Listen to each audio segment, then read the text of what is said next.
실리콘밸리 은행에서 촉발된 금융시장의 격변의 시기들이 한 2주 지나갔네요. FOMC 결과를 이제 목전에 두고 있는 상황인데요. 시장 전략 어떻게 짜야 될까요? 오늘 시황의 해설자들 메리츠증권 광화문 금융센터 신영목 이사님께서 오셨습니다. 어서 오십시오.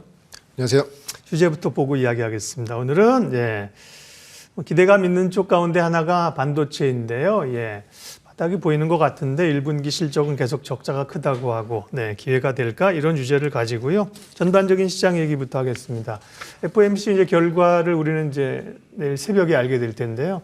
그 전에 아주 시기를 맞춰서 옐런 재무장관이 굉장히 자신감 있게 얘기를 했습니다.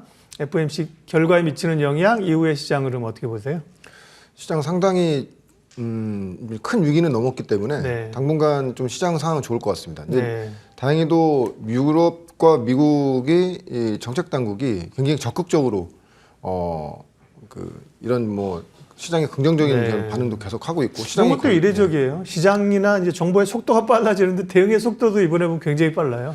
왜냐하면 그래야 되거든요. 우리가 이제 항상 이렇게 금융위기 시기 어떤 이런 일이 터지면 금융권에서 뭔가 터지면 항상 이제 리먼 사태를 떠올리기 때문에 그런 거죠. 이게 한 100조로 막을 걸 나중에 막지 못하면 이제 뚝이 터져버리면 어느 정도가 될지 모르니까 그걸 이제 이미 경험을 했기 때문에 굉장히 상당히 빠른 속도로 지금 이런 시장이 반응을 하는 것 같고요. 근데 이제 물론 어제는 옐런의 어떤 이런 발언으로 인해서 시장이 굉장히 거기에 대해서 긍정적으로 평가한 거는 맞는데 우리가 좀 더 기억을 되살려 보면은 지난주 금요일을 우리가 ECB에서 금리 인상을 50bp를 했거든요. 그러니까 0.5%를 올렸는데 그때도 이와 같은 비슷한 유사한 발언을 했습니다. ECB에서도 뭐냐면은 지금 일단 금리 인상은 금리 인상대로 가는데 향후에 나올 어떤 금융시장의 어떤 이런 출렁임에 대해서는 전혀 걱정하지 말아라. 우리는 언제든지 돈을 풀 준비가 돼 있고 충분히 시장의 이런 최근의 사태에 대해서 막을 수 있는 자세가 돼 있다라고 얘기하면서 유럽 증시가 그때 급반등했거든요. 사실은 50bp 인상한 거는 조금 셌잖아요. 시장에서는 조금 낮출 수도 있을 걸로 얘기했는데 그 폭 자체는 강했는데 이후의 발언들이 시장을 좀 달래는 의지를 보였다. 그때 당시에 오히려 이런 말이 나오더라고요. 금리를 동결했거나 낮췄으면 시장 굉장히 안 좋았을 거다. 그만큼 위기감이 있다는 것을 반증하는 거라는 거죠. 왜냐하면 자신감이 없으면 당장 그러면 쓸 수 있는 게 정책인데 그 정책이란 카드를 써버리면 만약에 그걸 썼음에도 불구하고 이 사태가 확산됐을 때는 굉장히 시장에서는 이 불확실성이 대두되기 때문에 안 좋았을 건데 오히려 이제 시장이 기대하는 반대로 시장은 당연히 그러면 금리 인하도 하고 동결까지도 심지어 동결까지도 하면서 이 금리 인상 못한다 그런 걸 기대했는데 오히려 금리 인상을 기존대로 그냥 세게 가면서 발언을 그렇게 해버리니까 시장에서 안도감을 났던 거죠. 근데 그 이후에 우리가 이제 이번 수요일까지 오기 전까지도 여러 가지 그 크레딧 스위스 관련돼서 이러한 설왕설래들이 많았지 않습니까? 불확실성도 있다, 아니다 이런 얘기가 많았는데 오늘 옐런의 어떤 발언으로 인해서 그런 것들이 이제 시장에서는 이제는 좀 안심할 수 있겠구나 하는 그런 측면으로 가는 것 같고요. 어떻게 됐건 간에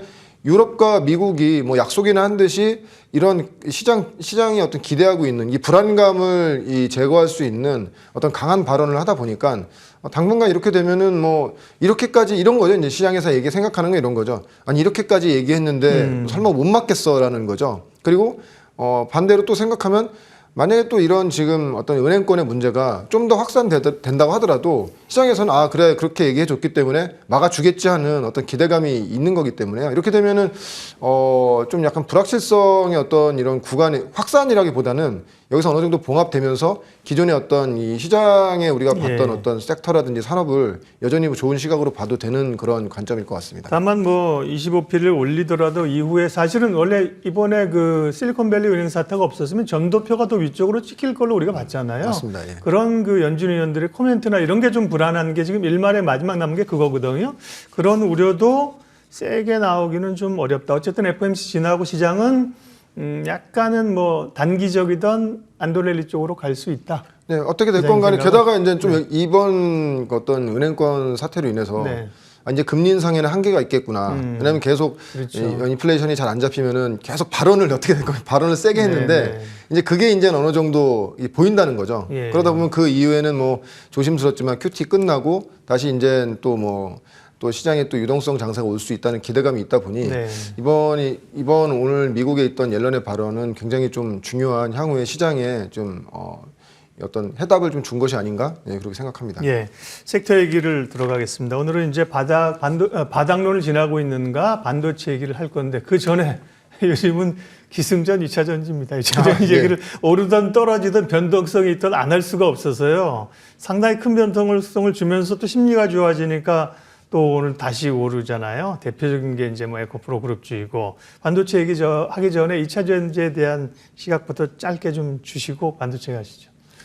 저는 사실 뭐 지금 어떻게 될까요? 성장 섹터니까 네. 지금 뭐 5년 후, 10년 후를 지금 PR로 땡겨오는 거 아닙니까? 네. 확실하게 좋아지는 섹터니 이제 미리 올라가는 그런 구간인데 그래서 지금 뭐 계속 양극재 쪽에서 순환매 나오고 있긴 해요. 근데 전 좀 이렇게 봅니다. 수급적으로 봤을 때는 그러니까 지금 과연 이 각 기업들의 PR을 얼만큼 주느냐. 물론 에코프로 같은 경우에는 그 내재되어 있는 자회사들의 어떤 가치를 봤을 땐 아직도 싸다는 그런 논지 얘기가 많긴 한데 저희가 생각하는 시장의 실마리는 이겁니다.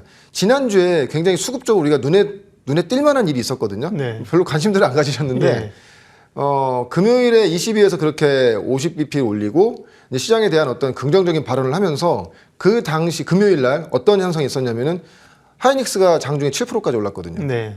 업황 최악이고 언제 좋아질지도 그렇죠, 모르고 그렇죠. 예. 그리고 뭐 지금 뭐 1분기 적자가 어느 정도인지 지금 뭐 시장의 가이던스조차도 좀 더 깨고 내려갈 거라는 얘기가 많았는데 그런 하이닉스가 장중에 7%까지 올랐단 말이죠. 종가 기준으로 한 6% 정도 올랐습니다.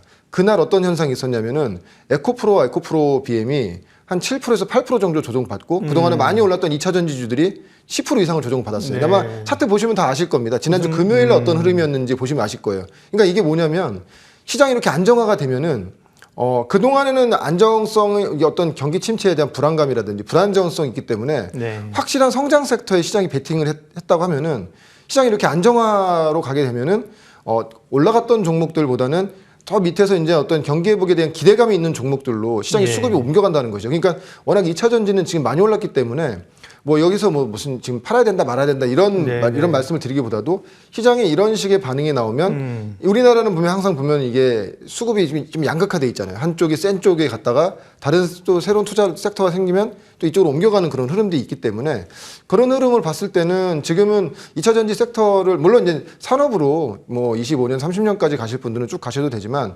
어떤 이 차익 실현의 구간으로 보신다고 하면은 반도체 섹터, 그 삼성전자, 하이닉스의 어떤 요 반도체 섹터의 움직임과 예비하셔서 보셔야 된다고 봅니다. 왜냐하면 지난주 금요일에 분명히 그런 흐름이 예. 똑같이 나왔거든요. 그러니까 그런 거에 대해서 좀 관심 있게 보시면 될 것 같고. 그럼 반도체 얘기 이어서 해주시죠. 네. 예. 그래서 이제 반도체 같은 경우에는 물론 지금 사야 될 구간이라고 말씀드리는 건 아닙니다. 지금부터 계속 봐야 된다고 말씀드리겠고요. 일단 반도체 같은 경우에는 뭐 이 삼성전자, 하이닉스를 제외하고 기본적으로 이제 반도체 장비 소재주 멀티플 같은 경우에는 장비는 평균 멀티플은 뭐 한 13배 정도, 소재는 한 12배, 12배 정도로 이렇게 전체적으로 종목마다 틀리긴 하겠지만요. 근데 그런 식으로 지금 형성이 돼 있고 워낙 이제 섹터 자체가 안 좋다 보니까 이런 그 실적의 가이던스도 엄청나게 낮아져 있습니다. 30%에서 40% 정도 지금 낮아져 있고. 그러니까 센치는 지금 이미 바닥을 찍었다고 보는 것이고요. 과연 이제 언제 업황이 턴할 수 있느냐를 이제 보는 구간이라고 보고 있고 여기서 이제 만약에 반도체 투자를 고려하신 분들 같은 경우에는 리스크 요인은 하나죠. 이제 그 시간, 과연 언제 이게 돌 수 있는지. 물론 이제 하반기부터 좋아진다고 하는데 사실 하반기 돼봐야지 아는 것이고. 네. 왜냐하면 여전히 반도체라든지 장비, 소재단의 어떤 이런 종목들 같은 경우에는 그 재고가 아직 충분히 빠지고 있지 않습니다. 재고 소진이 네. 많이 돼야 되는데, 그러니까 제가 삼성전기 말씀드리면서 MLCC 재고가 지금 계속 소진되고 있다고 말씀드리잖아요. 근데 이 재고가 소진돼야 되는데 재고가 소진되고 있지 않아요. 근데 그런 재고 소진 부분을 계속 체크를 하시면서 하반기 정도, 그러니까 실제로 업황은 최악이고 센티는 그거보다 더 안 좋아서 저 주가가 이미 바닥에 나온 상태이기 때문에 센티는 이제 심리. 예, 심리. 네. 예, 심리가 나온 상태이기 때문에 이게 이제 15년도 기억했을 때 그때 당시에 그 한미약품이 글로벌 대형 라이센스를 막 5조, 7조짜리를 하면서 네. 15년도 상반기가 거의 이제는 제약바이오 쪽 그리고 그때 당시에 화장품 쪽으로 해서 엄청나게 시세가 많이 났거든요. 근데 그런 시세가 났던 것들이 하반기 IT 섹터가 돌면서 반도체 섹터가 돌면서 이제 서서히 옮겨갔던 게 제가 좀 기억이 나더라고요. 물론 그때처럼 똑같이 되지는 않겠지만 네. 분명히 수급의 상관성을 본다면 그런 흐름이 있기 때문에 상대적으로 아예 지금 보지 않는 그런 어떻게 보면은 반도체가 우리나라 산업의 1위 섹터고요. 네. 2위가 이제는 그 2차 전지인데 같이 이제 보셔야 되는 그런 구간이라고 말씀드리고 한쪽 섹터는 지금 너무 많이 올라가 있고 네. 한쪽 섹터는 너무 지금 낮아져 있는 상태에서 관심 없는 상태이기 때문에 이제 이렇게 관심 없는 상태의 섹터들이 과연 언제 재고 소진이 되면서 언제 턴어라운드가 되는지를 지금부터 미리 공부하신다고 하면은 지금 아시겠지만 뭐 로봇이라든지 AI라든지 뭐 자율주행부터 해가지고 사실 향후에 반도체의 쓰임이 뭐 어마어마한 수요가 늘어날 수밖에 없거든요. 그것도 길게 보자면 당연한 거 아닙니까? 그러면 지금 이렇게 바닥권이 형성되어 있는 이 구간부터는 우리가 관심 있게 지금부터는 좀 종목마다 어떤 주도주가 될 수 있는 그런 종목들을 좀 서서히 좀 공부를 해야 되는 것이 아닌가 그런 좀 아이디어를 갖고 나왔습니다. 2차 전지는 지금 우리가 보고 있는 종목이고요. 네. 반도체나 IT는 또 봐야 할 섹터이죠. 예. 그런 점에서 반도체 얘기해 주셨고 오늘 신영목 이사님의 히든밸류 종목 그래서 이제 IT 쪽에서 한 종목을 또 골라오셨네요. 네. 뭐 KH 바텍이고요. 네. 일단 IT 섹터 그러니까 결론적으로는 이거죠. 지금 반도체든 IT든 실적도 1분기 실적 그리고 그러니까 어느 정도 안 좋다는 건 아는데 오히려 이제 쇼크가 어느 정도 날 수 있을지가 모르는 상태이기 때문에 손대기 싫다는 거잖아요. 근데 주가는 그거에 대비해서 미리 빠져 있고. 근데 여기서도 성장할 수 있는 섹터가 있다. 그럼 사실은 그 섹터나 그 종목은 향후에 시장이 돌았을 때 더 좋은 퍼포먼스가 나온다는 것이죠. 그래서 KH바텍 같은 경우에는 아시겠지만 삼성전자의 이제 외장 폴더블. 힌지가 이제 네. 공급하는 폴더블의 힌지죠. 폴더블에 네. 접히는 부분이죠. 접히는 부분에 그 힌지를 공급하는 거의 독점적으로 공급하는 회사고요. 이제 일단 힌지 부분의 매출이 22년도에 2천억이었고 올해 한 3천억 정도 예상됩니다. 근데 50% 성장하는 거고요. 22년도에 2,100억이 나왔는데 22년도에 2,100억은 전년 대비했을 때 한 60% 성장한 겁니다. 그리고 올해 또 이 폴더블 부분에서 또 20% 성장이 되고 있고 그래서 지금 보시면 아시겠지만 전체 매출 비중에 뭐 한 60% 이상 아마 이제 매출 비중이 높아지면 이제는 이 매출이 높아지면 이 매출 비중도 높아지겠죠. 아시겠지만 지금 우리가 지금 스마트폰 삼성전자의 어떤 갤럭시와 애플의 아이폰이 양대 산맥인데 사실 프리미엄 이미지 지금 아이폰이 많이 가져갔죠. 지금 요즘은 오히려 이제 초등학생이나 중학생들도 그 삼성전자보다는 그 아이폰을 사달라고 얘기할 정도로 네. 프리미엄 이미지가 지금 애플이 많이 가져갔거든요. 결론적으로는 지금 보시면 아시겠지만 삼성전자에서는 애플과의 차별성을 가져가기 위해서는 왜냐하면 그 애플의 감성이라든지 애플이 이렇게 지금 구축해 놓은 플랫폼 자체를 삼성전자가 어떤 성능만으로는 뚫기 어렵거든요. 그렇기 위해서는 차별성을 둬야 되는데 결론적으로는 폴더블 말고는 없다. 그래서 지금 화면 보시면 아시겠지만 출하량 자체가 한 22년도에 한 1,000만 대였던 게 올해는 한 1,300만 대에서 1,400만 대 정도 예상하고 있고요.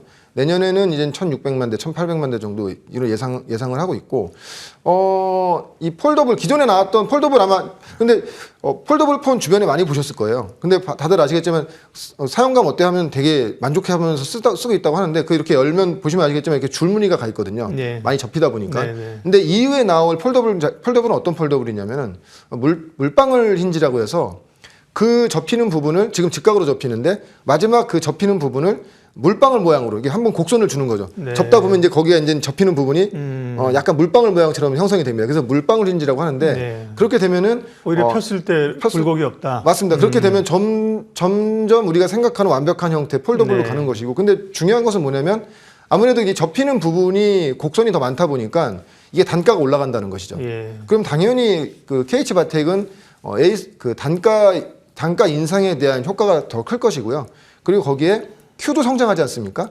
Q도 성장하고 P도 성장하는 그런 구간으로 올해 구간으로 들어가기 때문에 이렇게 되면 IT 섹터 중에서 보시게 되면은 올해는 성장을 대부분 그 성장이 닫혀져 있는 그런 어떤 전체적인 시장 흐름인데 KH바텍 같은 경우는 거기서 성장을 한다는 것이죠. 그렇게 되면은 지금 물론 지금도 주가 자체는 일단 뭐 보시면 아시겠지만 바닥에 들려서 다른 IT 섹터와는 전혀 다른 흐름으로 가고 있지만 만약에 시장이 또 IT 섹터나 반도체 섹터로 돌게 된다고 하면은 KH바텍은 좀 더 이제 어떤 성장에 대한 다른 타 종목에 대해서 성장에 대한 어떤 차별성이 좀 두드러질 거라고 좀 예상하고 있습니다. 그래서 지금 그 다음 화면 보시면 아시겠지만은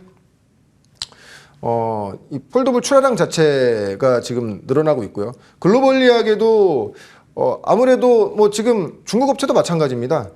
기존의 뭐 스마트폰, 아무래도 이제 하이엔드급의 스마트폰이라고 해도 대부분 그거보다는 애플을 선호하기 때문에 결론적으로는 글로벌 스마트폰 뭐 애플 제외하면은 뭐 중국이겠죠. 중국의 뭐 샤오미, 오포, 비보 같은 경우에도 폴더블 폰 판매 대수를 지금 높이려고 하고 있고요.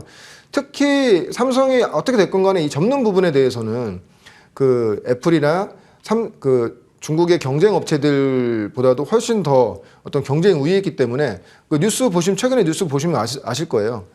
이 지금 폴더블 폰뿐만이 아니라 이런 어떤 노트북이라든지 태블릿이라든지 앞으로 이렇게 우리가 쓰는 네. 이런 개인용 디바이스를 접는 형태로 많이 출시하겠다고 얘기하고 있거든요. 예를 들어서 지금 한 번 접는 것보다 두 번 접으면 또 수요가 늘 거잖아요. 그러기도 하고 이제 네. 우리 앞에 있는 노트북 같은 거, 네.